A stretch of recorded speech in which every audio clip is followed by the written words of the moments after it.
Friends, আজকে আমরা একটি হাই ভোল্টেজ জেনারেটর নিয়ে চলে এসেছি। এটিতে 3.7 ভোল্ট প্রয়োগ করলে এটির আউটপুট থেকে হাই ভোল্টেজ পাওয়া যাবে। এটি আমি দারাজ থেকে এনেছি, আপনারা কিনতে চাইলে আমি ডেসক্রিপশানে লিঙ্ক দিয়ে দেব।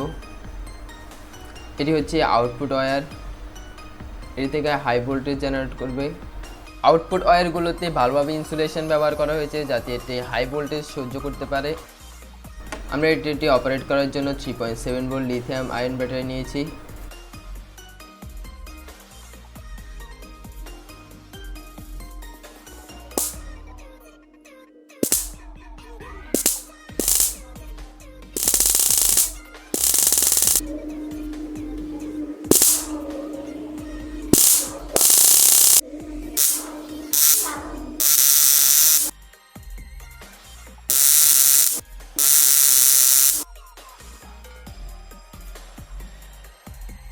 এখানে হাই ভোল্টেজের কারণে শব্দ সৃষ্টি করতেছে।